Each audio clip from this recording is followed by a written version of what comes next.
And I brought Mark in as the local expert wise. So we will start with my presentation, go through that.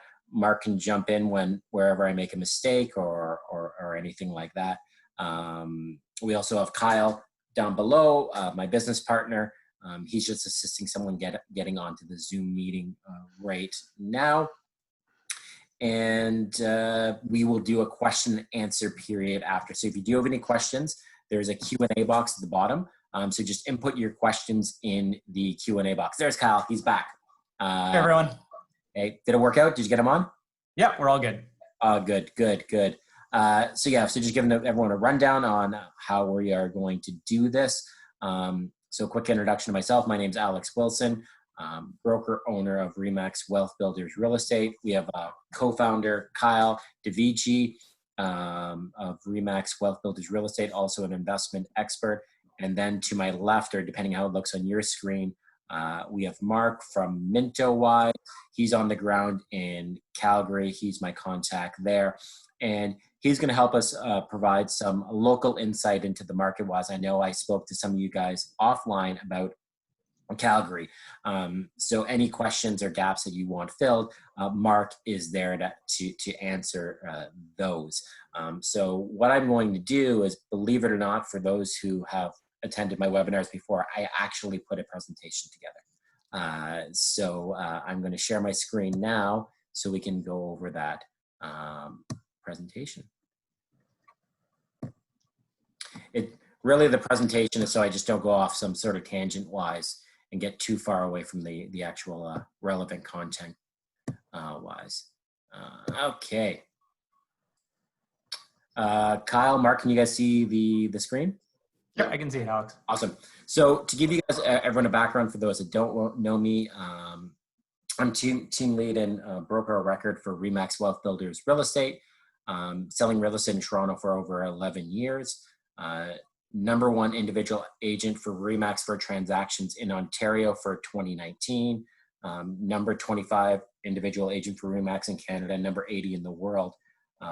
Have been inducted to the Remax Hall of Fame and awarded the Remax Lifetime Achievement Award at 35 years old. All that's great. But what I really want to talk to you about is my investment success. And my initial investment of $39,300, my current real estate portfolio is worth $14 million. And includes 14 condos, a High Park triplex, and an apartment building in Hamilton. And for those that were on the call last week, webinar last week, I actually went through step-by-step how I built this. So if you haven't seen that video, it's up. Is it on our YouTube channel yet, Kyle? Or no? Yep. Yes, it's on our YouTube channel. Then it'd be on our webpage as well. So if you want a recap of last week's video great content on how I grew that. And I know some of you guys are repeat clients on this call so you know that this is possible. It's just real estate's a long and boring game. And what makes Calgary very exciting is that when I look at that turn to deposit of $39,314 million, that was buying a condo called Carnaby, the Carnaby at Gladstone and Dufferin in Toronto. Kyle also bought in the same development at the same time. And it was our opportunity as young 20-year-olds buying our first investment condo with a low deposit to get our foothold into something wise. And that gave us a stepping stone to grow our portfolios from there. Now in Toronto wise, you need a minimum of $120,000 just to get in the pre-construction condo market here. So Calgary, we see as an opportunity for experienced investors or even investors that are starting out to get their foothold in something, and to start building their portfolio or continue to add on to their portfolio so that's why we've been really excited about Calgary. So why Calgary? This is just some information that you may not know, or you may know this. It's the #1 most livable city in North America for 2 consecutive years. The 4th most livable city in the world. top 5 on the Economist Intelligent Units Global Livability Index. Awesome. Like, look at this next one. Second lowest cost of living and 9th lowest in North America. Have you ever heard that said about Toronto-wise or Vancouver? It is incredibly affordable in Calgary, but it's a tier 1 city, where we see it is just poised to take off. And I won't get into too much because there's more slides about that later on. It's all Calgary, even though it's known for oil and gas, lots of green space. It's a very, very active city. People love the outdoors in Calgary-wise. And then you're located in the foothills of the Canadian Rockies. Banff is literally an hour and a half drive away, and that's their playground. And that's where we go into the nature comment. It's the sunniest city in Canada. So you don't have to worry about being under a cloud like you are in the West Coast wise. Beautiful sunny weather, the most extensive outdoor pathway and urban bike network in North America. Again, it's all about getting out and being healthy in Calgary, and ranked the 2nd for healthiest lifestyle in all the major cities in Canada wise. So these are things you may not associate with Calgary wise, but Calgary is truly an outdoor playground in a city where people love to get outdoors and do stuff. And then this is where one thing that Ontario does not have. When Kyle and I were talking, he said no, it wasn't Kyle. It was someone else I was talking to yesterday. And they're like, oh, it's kind of like our Blue Mountain, but not.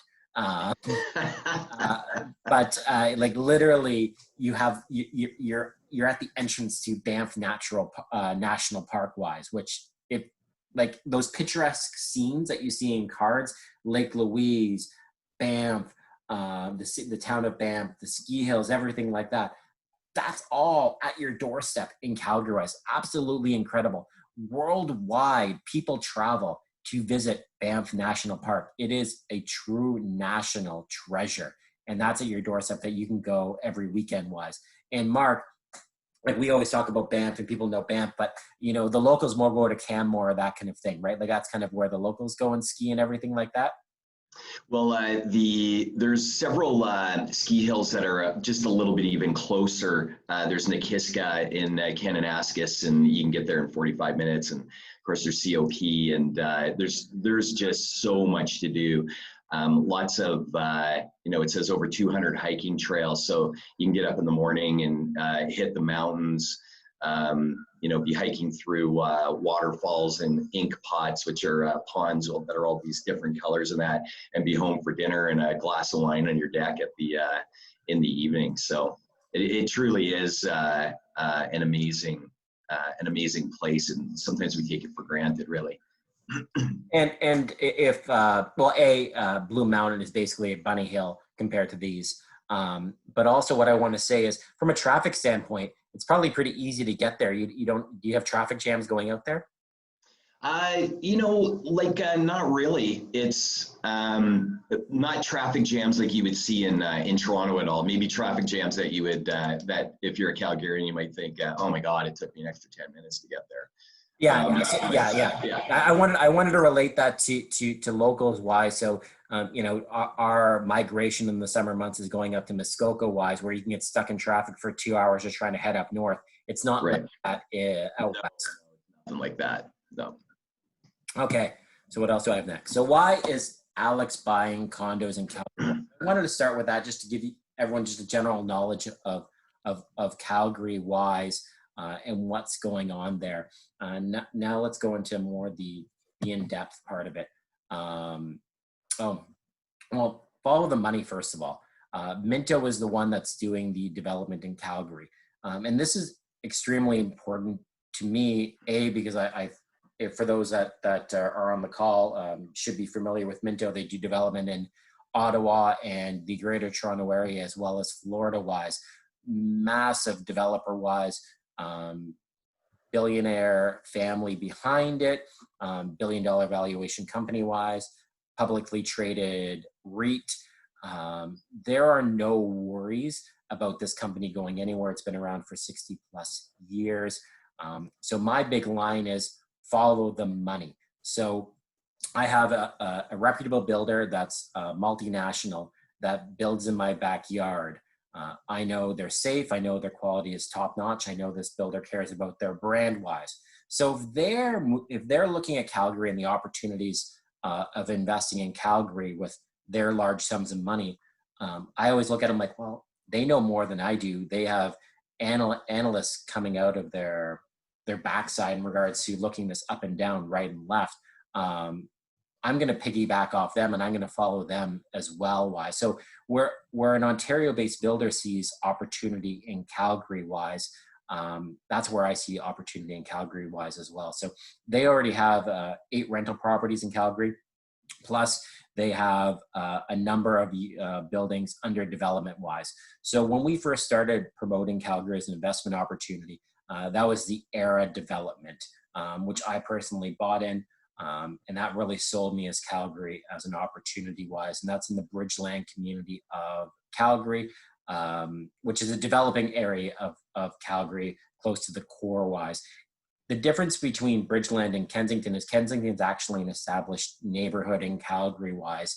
And there's a slide in here referencing it's the Queen West of Calgary, a highly desirable area within the Calgary city core. We'll talk more about that later wise.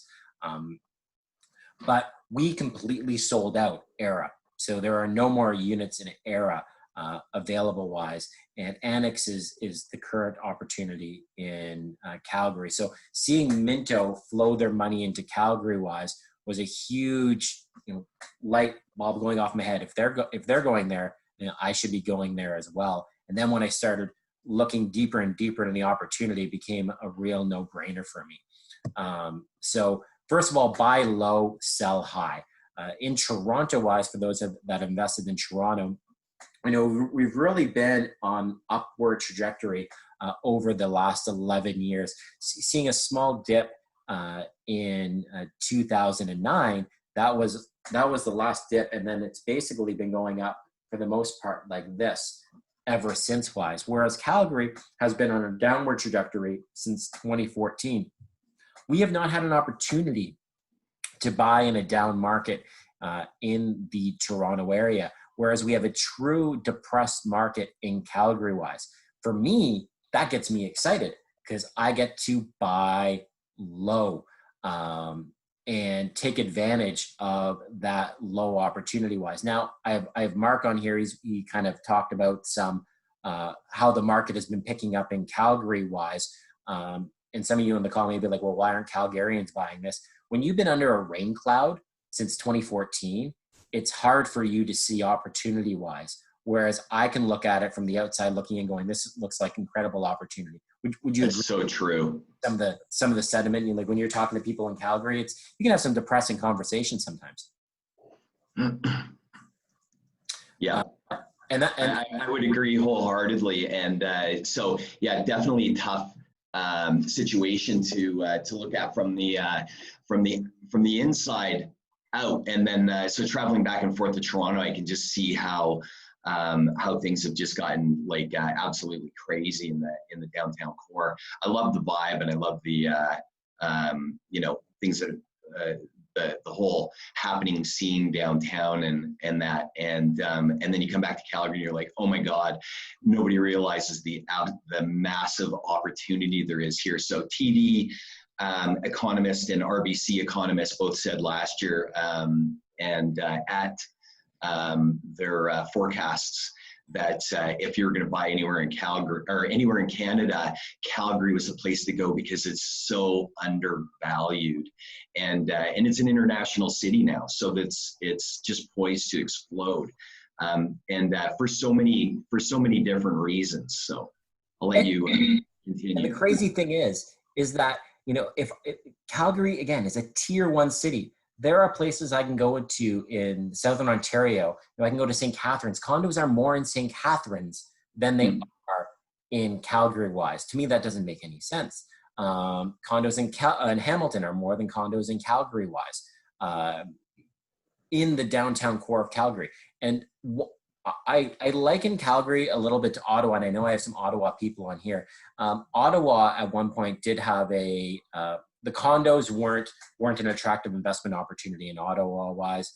There was an overbuild moment, and there was a surplus number of condos, and then Ottawa took off. I think it was about 2018, maybe going to 2019. Ottawa just went up like this because people caught on going like, hey, Ottawa's a great opportunity for us to invest in, wise stable employment, growing tech sector. It's a very attractive place, a very affordable place to live, compared to Toronto wise. And you saw things take off in Ottawa and also Minto's backyard. That's where I see Calgary, where the locals aren't seeing it right now, but it's poised for growth wise. And there are some reasons for that, which we're going to get into soon. Well, it's right here. Distribution and diversification. So one of the main things in Calgary wise, it's known for oil and gas. Now, Mark is going to talk a little bit about the diversification, but I wanted to talk about distribution wise when we talk about oil and gas. So when you look at the trading value of oil and gas, Calgary or Alberta oil trades at a significant discount versus the Western Intermediate crude that sells on the worldwide level in regards to the price for oil wise. The reason is there's a distribution issue. Alberta and Calgary are landlocked in regards to getting the oil out of the country. So they're basically sole source, other than some rail capacity to ship oil wise. They're shipping it down to the US. So when you only have one customer, you're really limited in regards to the pricing and that you're able to get for your product wise. The Trans Mountain Pipeline is under construction. And as Canadians, we all own this. This is happening. It's under construction. It's scheduled to complete in 2023. This is not stopping. It is happening wise. And that's going to open up the distribution for the Canadian oil to get to other markets. So it's not about the price of oil for Calgary wise. It's about getting it to a level playing field with other producers of oil so we can expand the marketplace for the distribution of oil. That is going to be a major catalyst for the Alberta and Calgarian economy wise when that gets completed in 2023, because now we've expanded the market for oil. Now, Calgary is a capitalist city, and it's filled with business leaders. The economy has also been diversifying as well. They have a growing tech sector in Calgary. When you look at Calgary, there is significant vacancy in the commercial office space in Calgary. And when you look at companies that are looking at Toronto or looking at Vancouver, and they're seeing how expensive office space is and the vacancy rates wise in regards to these offices, you can get bargain deals for significant office space in Calgary. And they have the youngest workforce in Canada, and filled with engineers, filled with individuals that can fill that employment gap that these tech sectors are looking for. The people they want to employ are located in Calgary wise, and also for people that want to live a certain lifestyle wise, Calgary offers a great lifestyle for the employees to live and play. And with the opening of the doors to tech industries, with Jason Kenney offering the stimulus package of tax breaks, of investment in the tech sector, we see the tech sector growing wise. So Mark, why don't you just give us a little bit more intel in regards to diversification of the Calgarian economy? Sure, yeah, you bet. And it's funny, it's not just the tech sector, also the industrial sector is actually firing on all cylinders here. But of course you see in the news that there's a high vacancy in the commercial. So that was all offices that were built in 2013 and 14 for oil companies.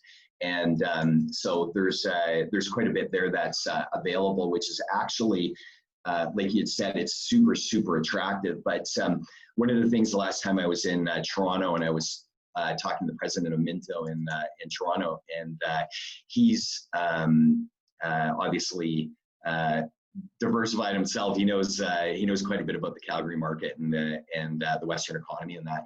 And he was mentioning it how he was looking into the stats on the industrial sector and how that portion of the market's really kicking. And so Calgary's also becoming the hub of transportation for Western Canada. So just for example, they had opened up a 1,200 acre industrial park near the airport just for that reason. And there's a lot of building going on in that area, and it hasn't stopped. In terms of the tech sector, they've been working on that for the last couple of years with SAIT, Southern Alberta Institute of Technology, of course, and University of Calgary, offering more programs to build up that civilian workforce that can work in that sector. And then this when we had changed the last year to a PC government, they immediately announced corporate tax cuts. And they just had announced yesterday that they're bringing those forward by 1.5 years. So that is super significant. And that's what was so attractive to people migrating to Calgary in the 90s and the early 2000s. And that was what they had called the Alberta Advantage and the low tax rates, and attractive to head offices and that. Don't quote me on this number, but I believe we are number 3 in the country for head offices, and I also believe that we're number 2 for the number of employment for head offices in Canada. So. Yeah, and when you look at Calgary wise, Calgary has the highest net income in all of Canada for cities wise. Right. Yeah, that's true. They're high income earners in Calgary wise. So you hear the oil and gas and the distribution is coming wise. That's going to be solved in 2023. But then there's also the diversification of the economy wise, and just the affordability and the talent, the workforce, and the lifestyle to attract that workforce as well. And what we've seen, and another quick point I was going to make. Last year there was 32,000 jobs created in Calgary, and on top of that, they had pointed out that there was more jobs in Calgary last year than there was in 2014. It's on the rise. And when we look at, it started in Vancouver in regards to jumping up prices wise. Then it went to Toronto jumping up prices wise. Then it went to Montreal jumping up prices wise. When we look at cities wise, the next big jump in pricing wise will be Calgary. Yeah, I agree wholeheartedly. So 2018 I found was it was a tough year. There was a lot of things that all happened at once. There was higher interest rates. They brought out the stress test. And some other just local news and stuff, and everybody just kind of stopped buying. And so 2018 was a really, really flat, just kind of things just kind of slowly were still dropping off. As soon as 2019 came around, it was a completely different feel. And as the year was building, it just seemed to get better and better. And news was getting better, employment scenarios, and then we released ERA, and that one went probably triple what we thought would happen.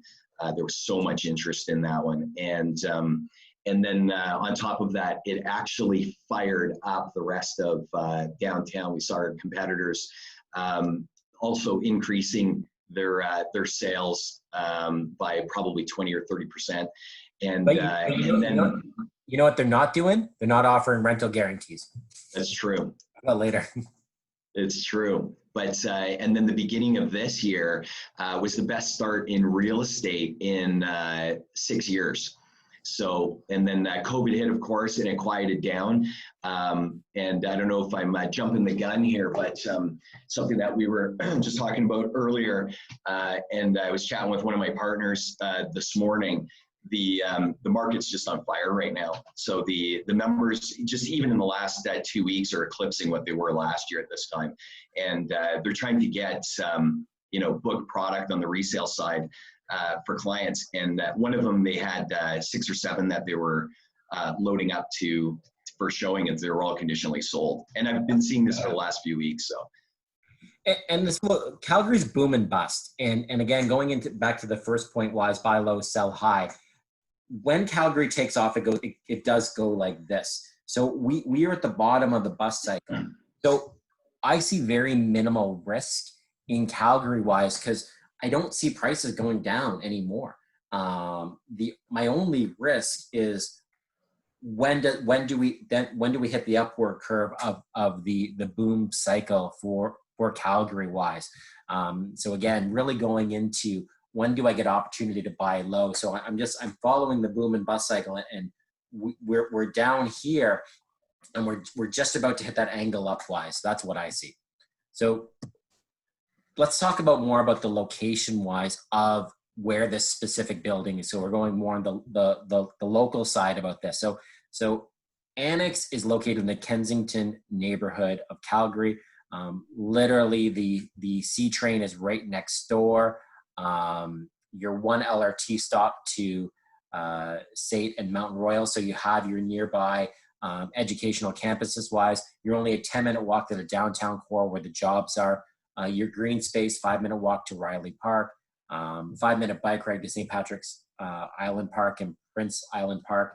And then 5-minute walk to the Bow River and the pathways of the Bow River. So the Bow River is a river that goes through Calgary wise. So it's an established neighborhood within Calgary. And is this in the free zone, Mark? In regards, this one's just outside the free zone. So okay. The free zone is right in the core. Okay. But the location, it's like you said, a 1-minute walk to the train station. It's 1 stop north to State, and 4 stops to the University of Calgary, and then it's only 1 stop to downtown. So when we call it downtown, so downtown's just over the river. That's the actual business district, the core of Calgary. So, you can walk there in 10 or 12 minutes. So you go downtown to work and you come to this area to play. Right. And the Queen West of Calgary wise, it's been around for over 100 years. So you have these beautiful historic buildings, which are filled with boutique shopping, restaurants wise. 25% of Calgarians are foreign born, and a lot of them do their events in the Kensington area wise. It's a vibrant, prosperous community wise, a destination that people really want to go to. And is there anything else you want to add to what Kensington has to offer as a local? Yeah, you can dial a random number in Calgary and ask them if they know where Kensington is. Everybody knows where Kensington is. It's really like the heart and just a super hipster, a great vibe in the neighborhood. And so there's 100-year-old homes and historic buildings, like you had said. But you can walk around the corner and find whatever kind of shops that you need. And there's over 200, I think, businesses within about a 10 or 12 block radius. And you can hop on a Lime scooter. They go about 20 kilometers an hour. So with your app, and just pop on that, and you're downtown in like 2 minutes on the river, and down to Princess Island Park. There's just so much to do, and just such a nice, a really, really nice spot. The beauty of the spot as well is it's really tough to get dirt there, speaking from like a development standpoint. So there hasn't been a lot of condo projects going up in this area, and which makes it a really great place to invest in. For any standpoint, we had looked into Airbnb, which Calgary embraces, and being a 1 minute or 2 minute walk to Sunnyside Station, Safeway, and that's actually just a perfect location for that kind of thing. Long-term furnished rentals and long-term rentals. So there's a real niche market in Kensington for long-term furnished rentals, because with the oil and gas business, and in the 2016s, a lot of layoffs in that, now they contract out to to people. So the people come in and the corporate offices need they're places for people to go rather than just hotels and that kind of thing. And Kensington just offers such a perfect neighborhood for that, since it's only a few minutes away from the business district. Yeah, We've seen places like that perform. We've seen places like that perform very well in Toronto as well. These areas that are really communities that have vibrant nightlifes, things to do. West Queen West, Liberty Village, Distillery District. These are all name brand areas in Toronto now, and Kensington would be very similar to that. And they've performed very well from a real estate perspective because of that.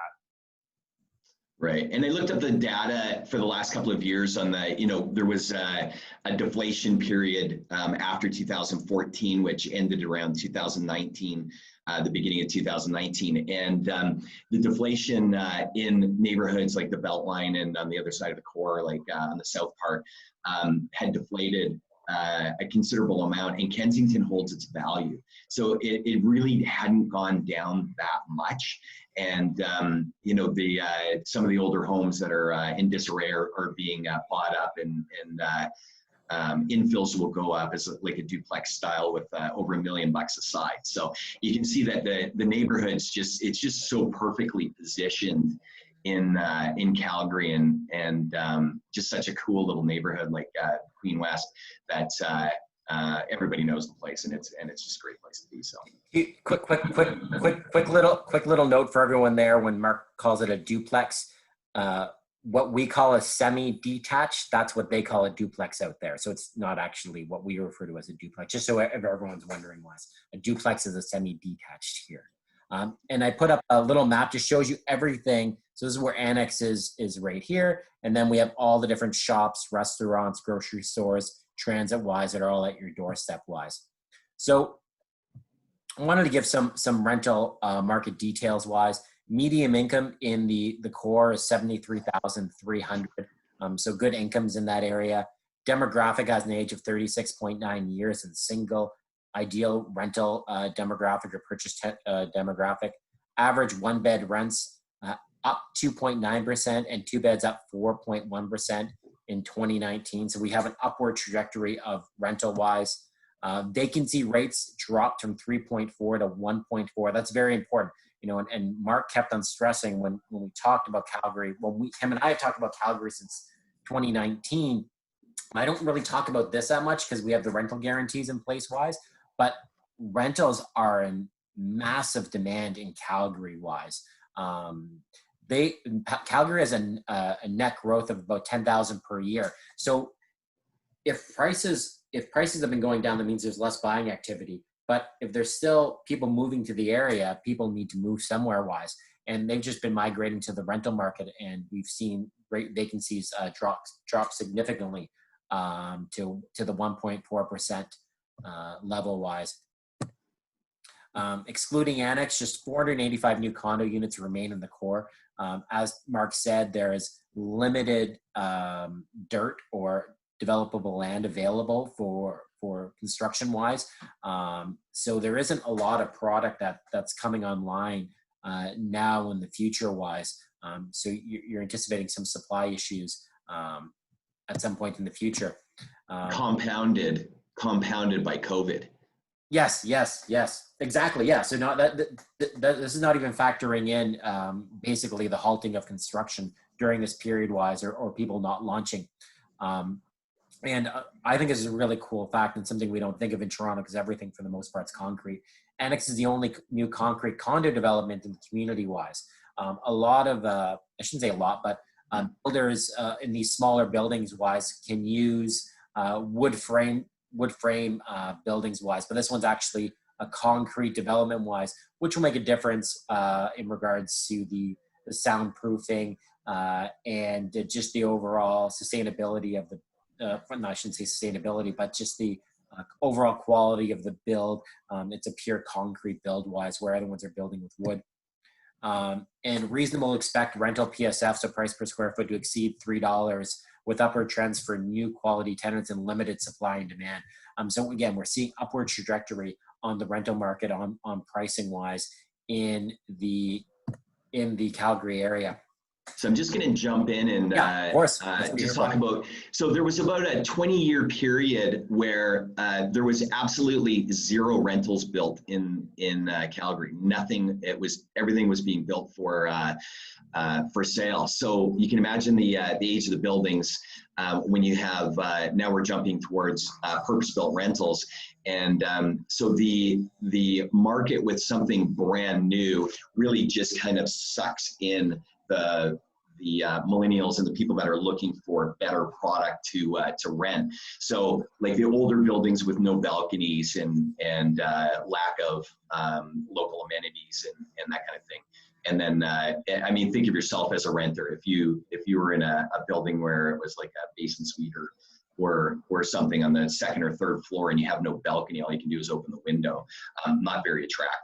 So and especially in Alberta wise, where people actually there's gas lines on the balconies, right? I think on these ones there is, yeah, absolutely. So yeah, so you want to have a balcony because you have a gas line where you can put a barbecue on. Yeah, we barbecue all year round. Yeah, exactly. So yeah, there hasn't been rental stock or new rental stock coming here. So people are really attracted to the new rental stock. And that's where the condos are coming in to, same thing that happened in Toronto-wise, very limited purpose-built being built, where the condos really fill in the purpose-built rental inventory-wise. So the incentives that are being offered specifically on the annex development, you're able to secure a unit with 5% down currently wise. It's $5,000 on signing and the balance of 5% in 30 days. There is the ability to assign the unit if you like, though I don't advise people to assign. Buy and hold is where you make money in real estate wise, but you do have the ability to assign.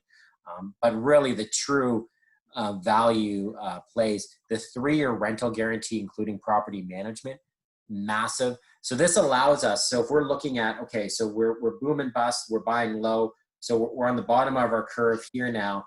Now with the rental guarantee and property management, we get to go with the upward trending of Calgary wise and go into the boom territory without worrying about the development wise and dealing with, okay, well, what's happening with pricing wise? Everything has been taken care of, and all the units at today's interest rates are cash flow positive. And this building being completed in 2021, some units completed early 2021, higher floors are completed later 2021. You're going to be able to take advantage of the low interest rates that are currently on the market right now, which are really going to help your cash flow moving forward as we ride into what we expect the next boom territory based on the stimulus being offered by the government, attracting other industries by the new distribution of oil that's coming out of Alberta wise. Everything is primed for growth wise. So what this rental guarantee is, literally every month you're getting a check from Minto wise. I say it's from Minto and I actually know who the check's coming from, but you're going to get a check every month, whether the unit's rented or not. Your rental is covered. And then at the end of the 3 years, you get the unit. It's your decision on what you want to do with it. And the pricing has been discounted anywhere between 8 to 17% from where it was when they launched this in February wise. And why it's such a large range, they had some very high floor premiums on the upper stuff. So that's where some of those floor premiums have gone. So when I compared it to the old pricing to the new pricing, we've seen some significant discounts in the pricing for these properties wise. So it's really a great opportunity to jump on board. Anything you want to add on these, Mark, or I'm saying everything correctly? No, actually, that's great. And just from a corporate standpoint, it sounds funny, like when you say, well, we're discounting them from where we were in February or whatever. But like from a corporate standpoint, you have to understand, like these big companies, when they're working with billions of dollars, we have a lot of stuff coming up in Calgary because it's almost like a startup. They bought into a lot of apartment rentals and that, and so it's about moving money around sometimes and getting other projects started, which we have on the east side and in northern Calgary and that. So that's why you see an opportunity with a discounted price range, and I mean, it's the perfect storm right now with super low interest rates, a city that's poised to explode in the next couple of years. And one of the things, well, there's a couple things I want to mention. I don't know if we had mentioned about the economic stimulus package that they had announced yesterday. It's actually to the tune of $10 billion in infrastructure that they want to do. It's the highest and the most that the province has ever done before. And then on top of that, Calgary hasn't announced it yet, but they're talking about doing the Green Line, which is another north to downtown C train, which is it's going to be over $1 billion of investment in that as well, on top of other highway and infrastructure projects that they have that they're planning on.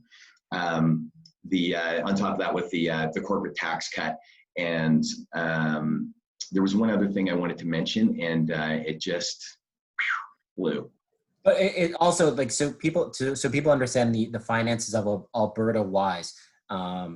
Up until a few years ago, they had no provincial debt, whereas Ontario's provincial debt is the largest. I think the largest in the world in regards to a government based wise. Kyle, is that about it, or something along those lines? Ontario's debt is massive. Yeah, definitely by the amount. I don't know about the percentage. Oh yeah, not the percentage, but it's something about the amount wise in regards to from like a provincial wise. Whereas Alberta had none. Now they have dipped into that and they've been running deficits, but their ability to invest $10 billion, they are adding to their deficit wise, but they didn't have any debt. So this is from their prudent financial. Management wise, they're able now to, like, okay, we can stimulate the economy at low interest rates, but in regards to what they're adding on to their balance sheet compared to what we have on our balance sheet is really insignificant wise. Yeah, they also have no provincial sales tax as well. So that's a huge buffer if they ever did need to, like every other province, to add that tax in.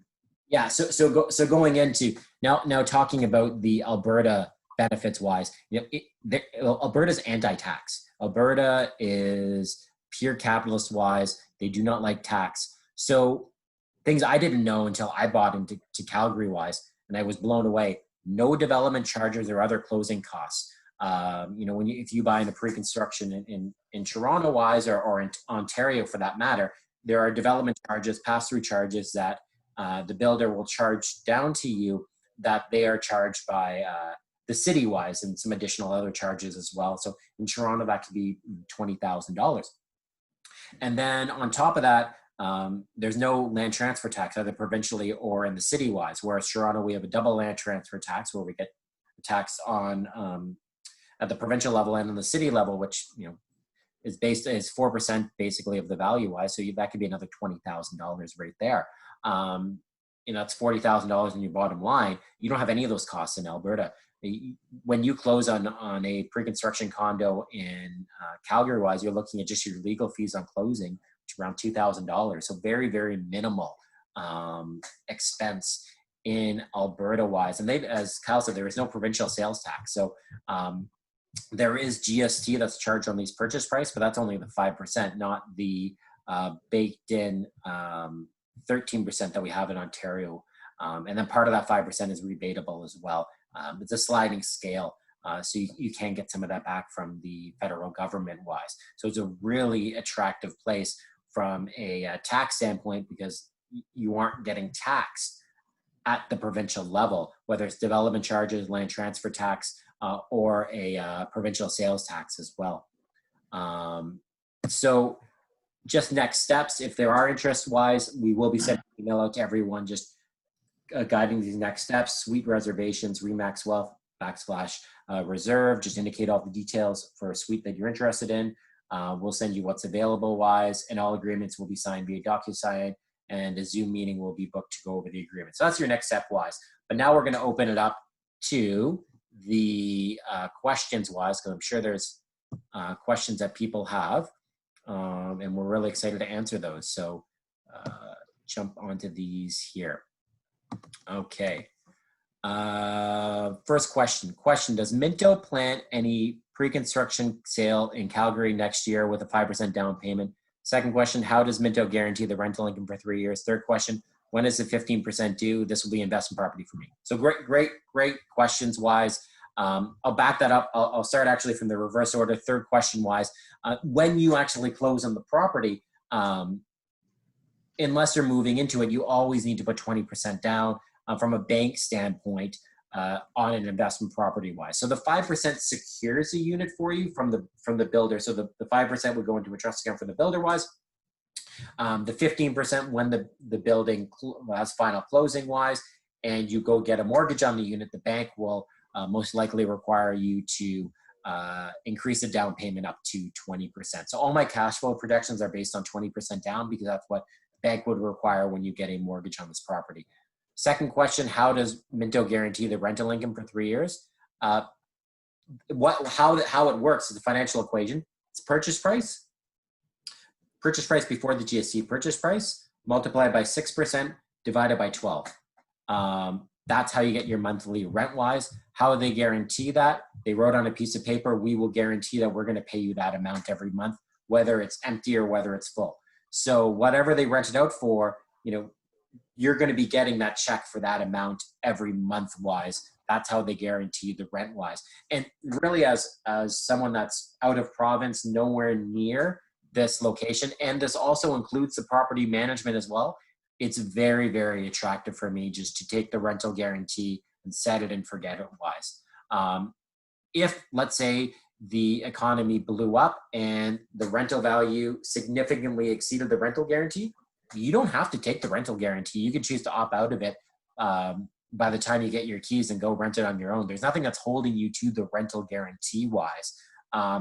The rental guarantee is your insurance policy, but I think it's a very valuable insurance policy, especially for a building that's going to be completing at some point in 2021. And then does Minto plan any pre-construction sales in Calgary next year with a 5% down payment? Yeah, there could be some other ones that are coming as well at some point later on. So the answer is. However, I mean, if the market's absolutely on fire, it could be 5%, it could be 10% down. Yeah. So it could be more. Yeah, it's subject to market conditions. Great answer. Do you think if the price of oil goes down in the future, let's say in 5 years, that the condo prices would fall? Looking at data from the last 10 years on average, it seems the condo prices have not changed much or risen wise. I don't see, well, if oil prices go down, I don't think they'll go down. I think they'll go up. But do you want to answer that question in regards to in regards to the relationship of oil prices and condo prices, Mark? I think that we already saw that deflation happen in the last few years, and then sort of flatlined in the beginning of 2019. So if there's a rise in, if oil prices stay the same way they are, the whole idea is that the Alberta economy is diversifying. And in the 1980s, I mean, you would have seen an absolute collapse of the housing prices like they did in the 80s. Like, I think it was within a week or two, or a very, very short period of time in the 1980s, there was the housing prices dropped like 30% overnight. And you didn't see that this time. And it's because about 55 to 60% of the economy was oil-based in the 1980s, where today it's only about 30 to 32% of the entire economy. So it's been slowly diversifying over several decades, and which I think is only going to be moved forward even faster in the very near future. So. Okay. Do all the buildings that Minto has in Calgary offer 5% down payments and rental guarantees? Well, this is the only building currently that Minto has available units in Calgary. The last building they had, Era, completely sold out in January wise. So the answer is yes, because this is the only building they have units for sale in right now. Next question. What are the main employers and businesses in Calgary wise? Mark, I'm going to have to pass one to you. What are the main employer? Well, it's a city of 1.4 million. So, I mean, it's a wide array of head offices and companies that are here. So that would be a tough one to answer. You might want to Google top employers in Calgary and see what pops up on that one. Talking about developers having difficulty in selling their units, is there a reason there is no rent guarantee? Well, we do have a rent guarantee. Are units facing the Bow River? It says west and east facing. West and east facing, yeah, higher levels. You should be able to have a glimpse of the Bow River. We're about a block and a half up from the river. So, and it's of course there's housing and other structures in between the river and the in our building. There's a park across the road on the east side, really nice views of downtown on that side. And then on the west side, of course, you get the setting sun and a little bit more of an expansive view. For investment point of view, what unit size is recommended? Overall, I'm okay with 1 bedrooms, 1+ dens, 2 bedrooms. Really, and it's the same thing in Toronto wise. When I look at different units, I'm okay with all different types as long as the thing makes sense. There is demand for various types of units wise. So I think across all the units, the floor plans are all very, very good. And yeah, that's ultimately what it is. I don't think there's a lemon really in the batch wise. Nice square layouts wise. When you get into larger units, you do have windows in both bedrooms wise, and when you get into the 2 bedrooms wise, having 2 windows in a 2 bedroom is great wise. So I do like that option. If you're leaning towards a 2 bedroom wise, getting a 2 bedroom with 2 windows, that's fantastic as opposed to the second bedroom. So I guess I'm okay with both options wise. And you get into the larger units, people I found, in Toronto maybe tend to shy away from some of the larger 2 bedrooms and that. But in Calgary, they've actually embraced Airbnb, and we have an amazing management company that does strictly Airbnb. They have a 91 to 95% occupancy rate. As a matter of fact, the pres of the Calgary Minto division, he uses them as well for one of his properties, and it was 100% occupied during COVID. So for March, April, and June, which I couldn't believe. This company has the number 1, 5, and number 7 units in the entire city. So if after the guarantee is over, you wanted to look at something like that, we'd be happy to turn you onto that company. And I think that would be an absolute positive cash flow scenario. So I was just looking at different ways to get cash flow out of the maximum cash flow out of the really big, the much bigger units. So. And then that 5% down and balance payout structure. So it's 5,000 on signing, balance of 5% in 30 days. That's the deposit structure. Correct. John, great question. After 3 years of guaranteed rental, can you request for an extension? One thing I didn't mention in the presentation, there is no rent control in Calgary wise. So let's say at the end of 3 years, your unit's under market rent. You can increase the rent. I don't know what the notice period is in Alberta wise, but you can increase the rent. You have that full ability. This is Alberta. You will never see a you'll never see a rent control in Alberta. It wouldn't happen. It's against their DNA. So in regards to an extension wise, yeah, there'll be a management company in Alberta that's handling the management. You can request an extension from that management company wise. And if there's a current tenant that's paying rent, you would have that tenant passed on to you as well. 100%. The guaranteed of rent isn't going to continue wise, but you can assume that tenant and you'd be able to increase the rent if you wanted to increase it to market rent as well. You have that ability as a private landlord. And the company that's doing the management is actually not Minto doing the management. It's a local company that's doing the management wise. You could always extend with them that's completely an option as well. Ricky asks, is someone going to do the PDI or sign paperwork for us? It'd be difficult for me to travel to Calgary wise. All paperwork signing can be done digitally wise. In regards to PDIs, yeah, there's definitely someone that you're going to assign to do the PDI there. That wouldn't be an issue. We have that in Toronto wise where we don't have local people coming in doing PDIs. And actually, it's a great question. Mark, do you guys do pre-delivery inspections in Calgary?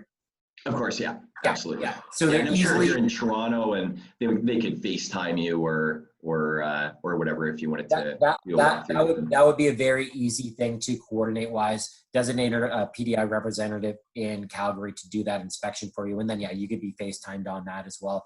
We do it in Toronto. It can easily be done in Calgary. And after the third year, what is the typical management fees to get someone to manage the unit for us? Do you know what the rental management fees are? Well, I can't speak for them, but I imagine that if you want to continue, they probably want to make it attractive for you. I know the key management, somebody had asked a question about who did the Airbnb key management company, and they're actually 15%, but these guys are very, very specialized.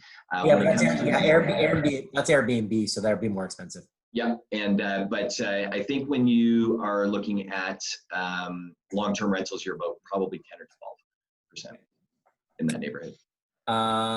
And assignment prior to closing, yes, there is an assignment ability prior to closing.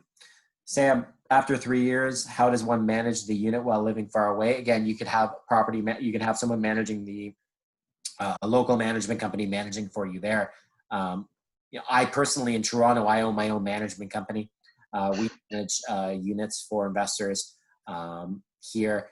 Really, really easy to align that or find a company out there wise. And I have a lot of contacts out in Calgary as well. And I'm sure the company that we're using would probably be more than happy to continue with you. So I think it would be fairly seamless. So. Developer tends to, okay, so this is about budgeting wise. Okay. Do you see big increases in maintenance fees in Calgary after the first year? No, absolutely not. And the reason is the legislation changed about 2.5 years ago because the developers, of course, some of the developers were going, hey, it's only $100 a month. And then, of course, you saw a big jump later. So it has to be set within reason. And I can't remember off the top of my head if it's 1 or 2 years, but if it goes up over and above, and don't quote me on this exact number, I think it's 10% on then the developer has to kick in the rest of it. So that's great. Yeah, it's set within as a reasonable amount. So there's a penalty if they exceed it. Exactly. Yeah. And I'll jump in wise just because we're so used to this in Toronto. But if you went to maintenance fees in Vancouver, and obviously here in Calgary wise, and that 38 cents may seem low. They are typically significantly lower outside of Ontario wise for maintenance fees wise. So just so people, it may look like it's artificially low, but this is more standard number for Western Canada, as opposed to if you try to slot that into a Toronto-based development wise. Vancouverites are like, oh my God, your maintenance fees are so expensive. Why are they that expensive? They have lower fees out there. There is not a need to have a pre-approved mortgage like in Ontario, just 5%. My mortgage broker can speak with you. Do these need pre-approvals or no? Not necessarily. I think I would recommend doing it though, and I think it would be prudent for you to run it through your mortgage broker, and if you wanted somebody out west, we'll make recommendations as well that can hold the interest rate until it's closed. So that great next question: does a rental guarantee start from interim occupancy or after the building is complete? Ontario is actually the only place that has interim occupancy wise. There is no interim occupancy in Alberta. There is no interim occupancy in BC, and there is no interim occupancy in Quebec wise. It's actually an Ontario-based thing. So your rental guarantee would be when you get keys to the unit, which is also actually when you get a mortgage to the unit as well. So there is no interim occupancy. It's right to close when you get these units. Yeah, or it's very, very short. Okay. And when I say that, and it's only, and it's usually because land titles is behind by about 10 or 12 days. Okay, so these are minimal time periods compared to Ontario-wise. So you basically plan to go right to close. Are there lockers available for purchase? Not today, no, there isn't any lockers available. Okay. How can we do PDI and how can we manage the unit after 3 years, such as looking for a tenant and property management if some issues come up? Okay, so PDI again, you could designate someone out there to do that, and you can join on a FaceTime call. In regards to after the 3 years, there are management companies and rental companies out there. Either you could use the existing one that's in place, or you can outsource that to another company out there. We have sold 20 plus units in Arrowwise. We expect to do similar numbers here, and in future projects wise, we will be able to provide some preferred suppliers to you. And I have a unit in Calgary. My brother has a unit in Calgary. You could ask me and we'll be able to give you preferred people, because I'm going to have to be seeking them out as well. So it won't be an issue in regards to getting that management and getting the unit leased out. Once rented, does the tenant pay hydro, gas, water, or who pays utilities, owners versus tenant? Tenants pay all the utilities. That's typical, right, Mark? So utilities are all included in the condo fees, with the exception of electricity, or if you're from Ontario, hydro, I guess. And the tenant would be would pay that outside of the rent. Yeah. So owner would be responsible for property tax, but in regards to all utilities, either in the maintenance fee or it'd be the tenant's responsibility. What is the average rent in the market for a 1-bedroom, 2-bedroom? We're trending towards $3 per square foot, getting close to that, right? Yeah. So Cindy, I'd say $3 per square foot, multiply that by the square foot of the unit wise. Liam, great question. Are there GST rebates? Yes, there is a GST rebate for roughly about 35%, but again, it depends on purchase price sliding scale, so it could be a little bit less than that. But trending around 35% or a little bit lower than that. Yeah, depending on the price of the unit, and like myself, I don't base the GST rebate on basically what I'm going to purchase or whatever. So I look more at the product and cash flow and that. So under 350, it's a little bit more than it would be between 350 to 450, and after 450, there's no GST rebate. So. Inventory question in regards to other condos selling for less than the Minto project. Theodore also seems cheaper than this one. Why don't you talk about the comparisons between Theodore and Annex? Now, I know Theodore does not offer rental guarantees. No, they do not offer rental guarantees. And the pricing for, I'm glad you actually brought that up, because the pricing is not going to be that much different than what you see on the market available for resales. And I don't believe it's any different than it would be with Theodore. As a matter of fact, I think it might be a little bit less expensive. And obviously there's no 3-year rental guarantees involved in any of the other product. So yeah, Theodore is just a building down the road that is being built by obviously another builder. Yeah, and also there's big floor premiums in that building wise, where you see big jumps in the pricing wise. So you look at the initial pricing wise, there's a bit of deception in regards to what the actual unit you're getting is and what the price is going to be versus what you see on a piece of paper as well. Just wanted to add. Right. Yeah. So, and that's obviously a marketing thing as well. They'll give you the cheapest price, and then everything else is a lot more expensive, considerably more expensive. So. And when you compare to on the resale wise, your new stuff is always going to sell for more than old stuff on the market wise. And if you're looking at a 20 or 30 or 40-year-old building, you're going to see a significant difference in the pricing wise between the two products. So your new product is what's going to get you the highest rent, the highest future resale value wise, and it's going to sell for more than stuff that was built in 2014, 2015. Yeah, and there's some older wood buildings that you could get a I guess a discount on those. I'm not sure if I would go there, but yeah, there's some older wood buildings that would be cheaper. This is a concrete building and it's brand new, of course. So what's the Airbnb management company? It was Keystone, right? That's Keystone. Yeah, Keystone. Key Management. Key Management Airbnb company. What's been the average appreciation rate of condos in Calgary wise? Well, we've been on a downward cycle. So we're buying. The key is we're buying at the bottom, and we're gonna see an upward trajectory from here. So it's not that it's been appreciating; it's bottomed out in pricing wise, and now we're gonna see the upward escalation of pricing wise. Now, and to that point, you have to understand as well that there's very, very little building going on in the downtown for sale. So there's purpose-built rentals. They're all happening in the core. So there's quite a few towers that have come on and are still coming on. And it's my initial thought before I'd spoken to like Altus Group and the guys that do the analytics on rentals and stuff, and they continue to tell us that you'll see little blips in vacancy when a building comes on, but these guys are getting soaked up in within 6 or 7 months, and the stats are showing that as well. And a lot of those tend to be like right in the core, where we're just outside of the core and we're in Kensington. So, which is a really great neighborhood again, as we had talked about.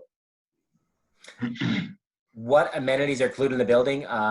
You have a beautiful lobby and a rooftop terrace. That's basically what we're looking for amenities wise. So nothing major or significant for amenities wise, right? Right. And I wouldn't even worry about not having if you picked a unit that didn't have much of a view, because the rooftop patio's got an absolutely smoking hot view of downtown. There's like a little park across the road, and then it's looking over top of the rooftops of some homes.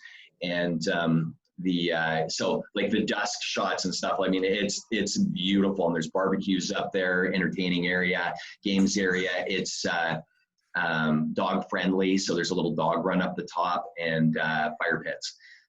So that's the main amenity. It didn't make sense to put gyms and meeting rooms and stuff, because all that stuff is like around the corner in Kensington. There's lounge, wine bars and pubs and restaurants and all kinds of stuff in the neighborhood. So. CMHC forecasts the selling price at Calgary could fall as much as 25% last year through 2022. What do you think about this? Well, they also said Toronto's going to drop 20%. So right. I love that when they just go out there and say this stuff, and I think they forgot that it already dropped. Yeah. So. I don't even see how that's even possible for Calgary to drop lower wise and 25%. And the key thing is the president of the president that's making these comments within CMHC is leaving. So these are more parting shots as opposed to he does not need to stand by his comments because he's leaving the post wise. There's also a political aspect to what he's doing, and I mean, that's all I can comment on that. But the insiders, there's a political reason that he's throwing these comments out there. So, so I'll also add, if you believe that and you believe Toronto's going down 20%, then I don't think you're investing in real estate right now. So, and the other thing is, there's a lot of people on the stock market that we're saying for a couple months there is completely going to crash. Take your money out now. That was in like March, and I mean, stocks have gone nuts since then, and it's unbelievable. So it's a flip of a coin with these guys. Sometimes they just are trying to make a name for themselves and get their try to get just sensationalizing things to get their name out there. But I can't see it happening. The cost of building is consistently going up. It's not unlike Toronto. One of the points that Alex was making earlier was about the low number of units left on the market. And in 2 years from now, there won't be anything for sale that's brand new. It's all going to be resale. So there's going to be a void in the market for several years. And Calgary just does this. They flip from one thing to the other. So everybody flipped to, the stats are showing that vacancies were just going like this. So everybody flipped to purpose-built rentals, and then nobody's building, units for sale. So there will be a void. One other thing that I was going to mention earlier and I had forgotten was that there's a report out of the US, and I'm just trying to get my hands on it. I was speaking to a gent from a marketing company in Toronto. He's also has an office here in Calgary, and I just happened to run into him. We had a long conversation, and he was telling me that, and he lives in Toronto, that the Calgary is number 4 in all of North America for migration. So they're ranking at number 4 as the most migratable city in North America, and just for all the reasons that we've mentioned, because they're cutting the corporate tax rate. The income tax rate is better than almost most provinces. It's one of the most livable cities. It's so cheap to buy property, and and health wise, and just for so many other reasons. So. Okay, so we're gonna put this up very soon.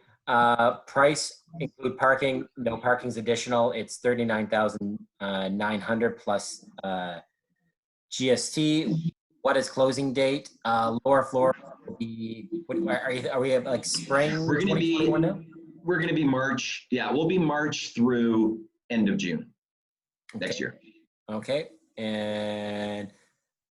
There are a bunch of other properties sent here wise asking these seem better price per square foot, but all those buildings were built in 2014. Newer product again is going to sell for more than an older product.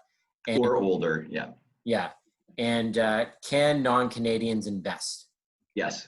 There is. Oh yeah, there is no foreign buyer tax in Alberta or Calgary, and there will never be a foreign buyer tax in Alberta and Calgary. So when the international money starts flowing to Calgary, when that market opens up, when they find it, you're going to see a jump in pricing as well. Now, in regards to could a non-Canadian buy with 5% down? I don't know if you can do that though. That's an excellent question. Can I get back to you on that, Alex? Yeah. I think we're okay. I think we're okay with that. Yeah, I'm going to go on the limb and say we're okay with that. Typically it's 35% down when you close. Yeah. But that's between you and your lender. So wow. So a non-Canadian can buy with 5% down. That's mind blowing. Unheard of. Yeah. Okay, guys. We've been on here for an hour and 20 minutes. We've taken enough of your time. An email will go out after this, just showing you what's available wise, and if you're interested, you can fill out a suite reservation form, or you can book a Zoom call with me to discuss more. Great question there. How can the 5,000 send transfer? It's just, how are you doing it? You're just mailing checks to you guys? Yeah, we can. You can mail checks, or we can do a wire transfer. Yeah, so wire transfer or mail checks for deposit wise. So again, if you have any more questions, email me, email Kyle, schedule a Zoom call with us. Or if you just want to get into it, you can reserve a suite as well. Mark, thank you so much for this time, taking this. Yeah, thanks for having me. And thank you for everyone coming on. Kyle, you want to say bye? Bye, everyone. It's been a pleasure. Okay, see everyone later. Okay, bye-bye.